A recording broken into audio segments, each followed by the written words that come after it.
नमस्कार and welcome to study glows. मैं हूं Prashant Mabani. I hope you loading good my dear friends. आपकी screen पर जो तस्वीर है इस व्यक्ति का नाम है हरदीप सिंह निज्जर। खालिस्तान टाइगर फोर्स एक आतंकवादी ऑर्गेनाइजेशन का चीफ था। ये 45 साल की इसकी एज थी। ये न्यूज़ में इसलिए है क्योंकि कनाडा में किसी व्यक्ति ने इसको गोली मारकर हमेशा हमेशा के लिए स्विच ऑफ कर दिया है। This is a good news for our country India.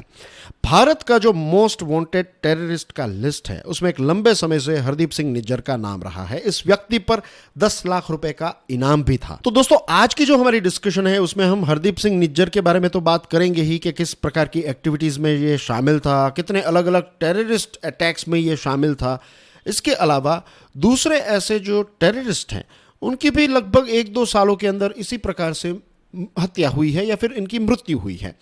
तो कहीं ना कहीं ये भी स्पेक्यूलेशन उठता है कि क्या ये रिसर्च एंड एनालिसिस विंग का डायरेक्ट इनडायरेक्ट इन्वॉल्वमेंट तो नहीं है। This is just a speculation. लेकिन आगे बढ़े उससे पहले dear friends, I have a very very important message for all of you. Important message ये है कि स्टडी ग्लोज के 2 कोर्सेस, एक यूपीएससी हिस्ट्री ऑप्शनल और दूसरा यूपीएससी पीएसआईआर ऑप्शनल, ये दोनों कोर्सेज पर 30% डिस्काउंट चल रहा है। ये 30% डिस्काउंट आज खत्म हो जाएगा। इसकी आज लास्ट डेट है, तो make the most out of it. इस कोर्स को लेकर अगर कोई भी क्वेश्चन, क्वेरी, डाउट है, feel free and give us a call on the number that you can see on your screen. But remember, last date है आज, make the most out of it. Now dear friends, let's move on. Let's talk about this Hardeep Singh Nijjar. Canada में एक जगह है जिसका नाम है सरे। यहाँ पर एक गुरुद्वारा है जिसका नाम है गुरु नानक सिख गुरुद्वारा। पिछले 4 सालों से ये निज्जर जो हैं इस गुरुद्वारा का हेड था। यही इस गुरुद्वारा को ऑपरेट करता था।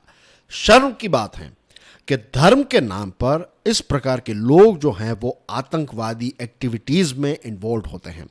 यहाँ पर आने वाले लोगों से पैसे इकट्ठा करता था। उनका ब्रेन वॉशिंग, उनका रेडिकलाइजेशन करने का काम जो है वो ये निज्जर यहाँ पर बैठे बैठे करता था। और जो पैसे कलेक्ट होते थे, इन सारे पैसों का इस्तेमाल भारत में, पर्टिकुलरली पंजाब में टेररिस्ट एक्टिविटीज़ को सपोर्ट करने के लिए ये टेरर फंडिंग भी करता था। इतना ही नहीं, आज से लगभग 3 साल पहले जुलाई 2020 में भारत की सरकार ने अनलॉफुल एक्टिविटीज़ प्रिवेंशन एक्ट के तहत निज्जर को एक टेररिस्ट भी डिक्लेयर किया था। सितंबर 2020 में हमारे देश की नेशनल इन्वेस्टिगेशन एजेंसी ने निज्जर की जितनी भी प्रॉपर्टीज़ हमारे देश भारत में हैं, इन सारी की सारी प्रॉपर्टीज़ को सीज कर लिया है, अपने कंट्रोल में ले लिया है, इसको अटैच कर लिया है। 2016 में इंटरपोल ने इस व्यक्ति के नाम पर रेड कॉर्नर नोटिस भी इश्यू की थी। तो यू कैन इमेजिन कि ये एक बहुत बड़ा टेररिस्ट था। और 2018 में कनाडा की पुलिस ने इसको टेरर एक्टिविटीज़ में इन्वॉल्व होने के शक पर, एक एलिगेशन पर या फिर सस्पिशन पर इसको हाउस अरेस्ट में भी रखा था। लेकिन कुछ समय के बाद ये रिलीज़ हो गया। अब प्रश्न ये उठता है कि कनाडा में ये इतने सालों से ऑपरेट कर रहा है, भारत ने इसको टेररिस्ट डिक्लेयर किया है, इंटरपोल ने रेड कोज नोटिस इसके खिलाफ इश्यू की हैं, तो भी ये इतने सालों से क्यों इस प्रकार की एक्टिविटीज़ कनाडा में बैठे बैठे कर रहा है? क्या कनाडा की सरकार कुछ नहीं कर रही है? द आंसर इज दोस्तों, कनाडा के जो प्राइम मिनिस्टर हैं जस्टिन ट्रूडो, उनकी फ़िलहाल गठबंधन की सरकार चल रही है। उनको एक पार्टी सपोर्ट करती है और वो जो पार्टी है वो खालिस्तानी विचारधारा वाली पार्टी है, खालिस्तानी विचारधारा को प्रमोट और सपोर्ट करने वाली पार्टी है। तो अगर ये खालिस्तानी विचारधारा वाली पार्टी अपना सपोर्ट जस्टिन ट्रूडो की सरकार से वापस खींच लेती है या फिर उसकी पार्टी को सपोर्ट नहीं देती है, तो जस्टिन ट्रूडो जो है वो सत्ता से चले जाएंगे। तो इन शॉर्ट बॉटम लाइन ये है कि सत्ता की लालच की वजह से, सत्ता की भूख की वजह से जस्टिन ट्रूडो और उनकी सरकार यानी कि कनाडा की जो सरकार है वो टेररिस्ट एक्टिविटीज़ को नज़रअंदाज करती आई है। And as we all know, कोई अगर गलत चीज़ हो रही है और आप वहाँ पर चुप बैठते हैं, दैट इटसेल्फ मीन्स कि आप उसको डायरेक्टली इनडायरेक्टली सपोर्ट करते हैं, इज़न्ट इट? तो यही चीज़ जो है वो कनाडा में हो रही है। And this is the reason कि ये निज्जर और इस प्रकार के बहुत सारे लोग जो हैं वो ये कनाडा में एक लंबे समय से एक्टिव रहे हैं। निज्जर के इतिहास को अगर हम देखें तो 1995 तक ये हमारे देश भारत में ही रहता था। फिर 1995 में ये कनाडा माइग्रेट हो गया और एक लंबे समय से खालिस्तानी मिलिटेंसी के साथ इसका इन्वॉल्वमेंट रहा है। बब्बर खालसा नाम का जो ऑर्गेनाइजेशन है उसके साथ ये जुड़ा हुआ था। स्टार्टिंग के टाइम पर ये एक ऑपरेटिव था और बहुत सारे टेररिस्ट हमले में ये शामिल था। फॉर एग्जांपल 2007 का जो लुधियाना में बॉम्ब ब्लास्ट हुआ श्रृंगार सिनेमा में, उसमें भी निज्जर इन्वॉल्व था।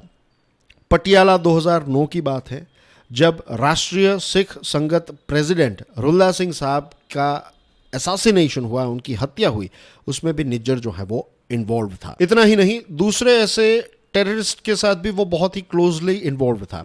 Pakistan based fugitive KTF supremo जिसका नाम था जगत सिंह तारा, ये जगत सिंह तारा जो है वो फिलहाल भारत की जेल में बंद है। ये भारत के हाथ में आ गया है, लेकिन ये जगत सिंह तारा जो है इसको निज्जर के साथ मिलवाया गया। किसी लोगों ने मिलकर इसको, इन दोनों को, तारा और निज्जर को एक दूसरे के साथ इंट्रोड्यूस किया।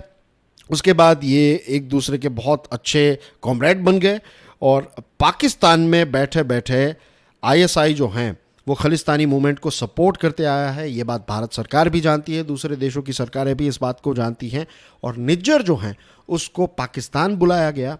पाकिस्तान में निज्जर को IED यानी कि इम्प्रोवाइज्ड एक्सप्लोजिव डिवाइसेस, एक प्रकार के जो बॉम्ब्स होते हैं, तो इनको कैसे बनाया जाता है, कैसे इनको ऑपरेट किया जाता है, ये सारी ट्रेनिंग पाकिस्तान में प्रोवाइड की गई। इसी के साथ साथ जो हाई एंड गन्स हैं, बड़े बड़े हथियार जो हैं, कैसे उनको चलाया जा सकता है, कैसे आप दूसरों को ट्रेनिंग दे सकते हैं, ये सारी चीज़ें जो हैं वो निज्जर को पाकिस्तान में सिखाई गई। निज्जर जो हैं वो कनाडा में बैठे बैठे तारा को सपोर्ट करता था, फाइनेंशियल हेल्प जो है वो प्रोवाइड करता था। तारा पाकिस्तान से थाईलैंड अपना बेस जो है वो शिफ्ट करना चाहता था, तो उसमें भी फाइनेंशियल सपोर्ट निज्जर ने प्रोवाइड किया। और थाईलैंड में जब लेट 2014 में तारा को डिपोर्ट करने की बात आई, तो फिर निज्जर जो है वो बहुत कोशिश कर रहा था, वो थाईलैंड और पाकिस्तान के चक्कर लगाता था कि कैसे भी करके तारा जो है उसको रिहा किया जाए या फिर उसको जो पुलिस है उनकी कस्टडी से फिर रिहा किया जाए। लेकिन फाइनली ये तारा जो है वो भारत को सौंप दिया जाता है और अभी तारा जो है वो जेल में, भारत की एक जेल में लॉक्ड है। दूसरी जो एक्टिविटीज़ ये निज्जर करता था वो ये था कि जो यंग सिख लड़के हैं तो उनको AK-47 रशियन स्नाइपर गन्स कैसे हैंडल की जा सकती, ये सारी ट्रेनिंग प्रोवाइड करता था। और एक बार ये यंग लड़कों को ट्रेन करने के बाद उनको भारत में टेररिस्ट मिशंस के लिए भेजा जाता था कि आप जाकर वहाँ पर सीनियर पुलिस ऑफिशियल्स को टारगेट कीजिए, पॉपुलर डेरा लीडर्स जो हैं उनकी हत्या करके आइए, इस प्रकार की चीज़ें। इसके अलावा बहुत सारे बड़े बड़े टेरर केसेस में भी निज्जर जो है वो इन्वॉल्व था। नवंबर 2020 का जो एक मनोहर लाल अरोरा जो एक डेरा फॉलोवर थे, तो उनकी जो हत्या हुई उसमें भी निज्जर इन्वॉल्व था। फिर अवतार सिंह रोपर उधमपुर, तो वहाँ के सरपंच थे दिसंबर 2021 में, उनकी हत्या में भी ये इन्वॉल्व था। और जनवरी 2021 की बात करें तो भार सिंह पुरा जो एक विलेज प्रीस्ट थे, तो उनकी हत्या करने की जो कोशिश की गई उसमें भी निज्जर जो है वो डायरेक्टली इन्वॉल्व था। इतना ही नहीं, अर्ली 2019 से ये रेफरेंडम 2020 को सपोर्ट करते आया है। USA में 6 फॉर जस्टिस SFJ नाम की ऑर्गेनाइजेशन है, तो इस ऑर्गेनाइजेशन ने निज्जर को ये काम दिया कि कनाडा में ये जो रेफरेंडम 2020 है वो सारी चीज़ें आप वहाँ पर बैठे बैठे ऑपरेट कीजिए, मेक श्योर कीजिए कि ज़्यादा से ज़्यादा सिख लोग जो हैं वो इसमें पार्टिसिपेट करें एंड थिंग्स लाइक दैट। तो ये रेफरेंडम 2020 को हिट बनाने की पूरी जो एक रिस्पॉन्सिबिलिटी है वो SFJ ने निज्जर को दी थी। सरे वैंकूवर में बहुत सारी इस प्रकार की एक्टिविटीज़ में ये इन्वॉल्व था। वहाँ पर जब भी SFJ की कोई डेमोन्स्ट्रेशन या फिर रैलीज होती थी तो उसमें भी निज्जर जो है वो एक बहुत ही फेमस फेस के तौर पर देखने को मिलता था। इतना ही नहीं, हमारे देश के जब भी कोई राष्ट्रीय त्यौहार होते हैं, राइट, इंडिपेंडेंस डे हैं या फिर रिपब्लिक डे हैं, तो उस समय पर जो इंडियन काउंसिलेट हैं तो वहाँ पर जाकर हमारे तिरंगे को फाड़ने का काम, जलाने का काम जो है वो भी ये निज्जर एक लंबे समय से करता आया है। 2022 में जो रेफरेंडम वोटिंग हुई, लास्ट ईयर जो रेफरेंडम वोटिंग हुई थी ब्रैम्पटन में भी हुई थी और मिसिसागुआ ओंटारियो में भी हुई थी। तो वहाँ पर भी निज्जर ने एक बहुत ही इंपॉर्टेंट रोल प्ले किया था। तो दोस्तों, अभी तक की जो हमारी डिस्कशन है उसमें मैंने इस निज्जर के बारे में सारी इंपॉर्टेंट इन्फॉर्मेशन आपके साथ शेयर कर दी है। अब देखते हैं कि दूसरे इस प्रकार के आतंकवादियों के साथ क्या हुआ। एक व्यक्ति जिसका नाम था अवतार सिंह पुरबा, ये प्रो खालिस्तानी एक्टिविस्ट था और यूके में ये बहुत ज़्यादा एक्टिव रहता था। जो हमारा इंडियन हाई कमीशन है लंदन में, तो वहाँ पर जो अटैक्स हुए, इन अटैक्स में भी ये अवतार सिंह पुरबा जो है वो शामिल था। अब बर्मिंघम में पिछले ही हफ्ते इस व्यक्ति की कोई बीमारी की वजह से मृत्यु हुई है और जो सिख फेडरेशन यूके हैं उसका कहना यह है कि अवतार सिंह की मृत्यु जो है वो ब्लड कैंसर से हुई है। But again we are not sure about the final report. लेकिन यू विल ऑब्जर्व कि इस प्रकार के जो आतंकवादी हैं उनकी धड़ाधड़ एक के बाद एक मृत्यु हो रही है।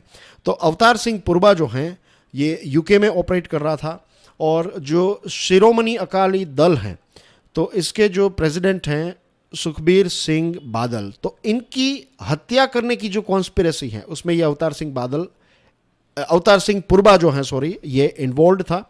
और इसी के साथ साथ जो पंजाब के फॉर्मर डीजीपी सुमेध सिंह साइनी, तो इनकी भी हत्या की कॉन्स्पिरेसी में ये इन्वॉल्व था।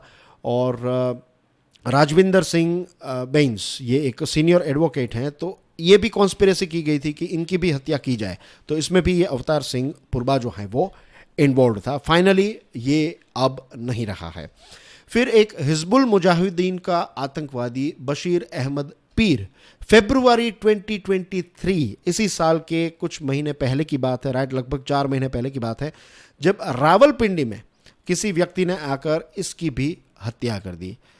वैसे ही एक अल बद्र नाम की एक टेररिस्ट ऑर्गेनाइजेशन है जो पाकिस्तान में ऑपरेट करती है, तो उसका एक सईद खालिद राजा नाम का एक व्यक्ति था। तो कराची में किसी व्यक्ति ने इसकी भी हत्या कर दी। और एक कश्मीर बोर्न टेररिस्ट हैं जिसने आईएस को ज्वाइन किया, अजीज़ अहमद अहनगर, तो इसकी भी हत्या जो है वो अफ़गानिस्तान के एक प्रोविंस में इसी प्रकार से हुई है।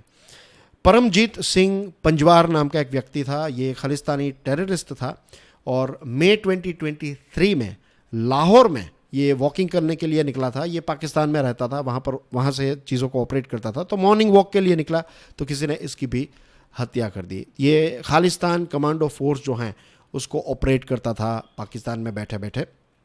तो एज यू कैन सी कि इस प्रकार के बहुत सारे आतंकवादी हैं जो हैं टेररिस्ट रहे हैं, तो उनकी इस प्रकार से हत्या हुई है। एंड दैट्स द रीज़न कि एक शक जो है वो पैदा होता है कि कहीं ना कहीं रिसर्च एंड एनालिसिस विंग जो है उसका डायरेक्ट इनडायरेक्ट इन्वॉल्वमेंट इसमें हो सकता है। राइट, हमारे पास ऐसा कोई प्रूफ नहीं है, this is just a speculation. जिस प्रकार से ये एक के बाद एक टेररिस्ट मर रहे हैं, राइट, तो ऐसा लगता है कि रो जो है वो इसमें एक्टिव होगी। आपको क्या लगता है? मुझे लगता है कि रो का डायरेक्ट इनडायरेक्ट रोल तो होगा ही होगा। And that's everything in today's discussion. जाने से पहले I would like to remind all of you about this thing कि आज लास्ट डेट है for this 30% discount on this 2 courses. Make the most out of it.